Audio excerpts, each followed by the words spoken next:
माजी आमदार संतोष सांबरे यांच्या मध्यस्थीने कैलास पाटील पुंगळे यांचे तहसीलचे उपोषण स्थगित।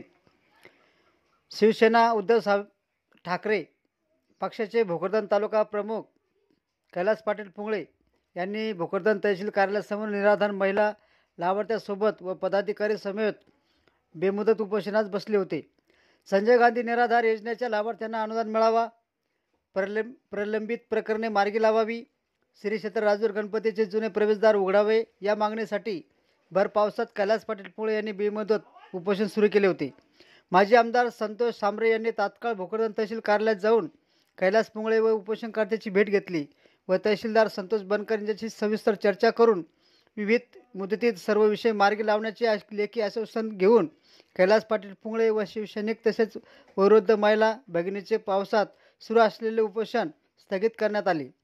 भोकरदन तहसील कार्यालयात कैलास पाटील पुंगळे यांचे उपोषण सोडवण्यासाठी माजी आमदार संतोष सांबरे यांच्यासोबत मनीष श्रीवास्तव, सुरेश तळेकर, महेश पुरोहित, अर्जुन ठोंबरे, विष्णू भालेराव, भरत पिंपळे, पंकज पिंपळे, अमोल पवार, अर्जुन पिंपळे, समाधान काकडे, बंटी काका, विक्रम कोलते, जगनबाबा पवार, सचिन गांगवणे, रामराव मसरूप व पदाधिकारी मोठ्या संख्येने उपस्थित होते।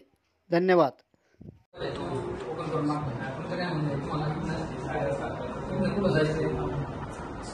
मंदिरावर जायचं गावकऱ्यांना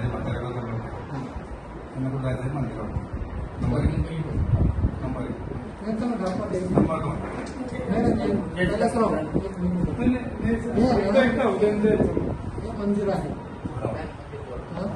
ते मंदिर हा या पायऱ्या आहे, हा इकडे तो छोटा दरवाजा आहे, हा मोठा दरवाजा आहे, हे संस्थांचं कार्यालय आहे, बरोबर आहे। तू म्हणतात हा दरवाजा उघडला पाहिजे, मुलांच्या शाळेला जायला इथून असं आणि तुमच्या मंदिरावर जाण्यासाठी रस्ता पाहिजे, शाळेवर जाण्यासाठी, पण शाळेला जाण्यासाठी जर आपण हे केलं तर इथे टॉय ट्रेन नाही,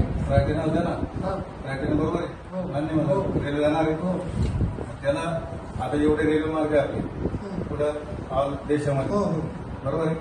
मग त्याला वरतून पूल नाही का, अंडरपास रेल्वे केवढी मोठी आहे।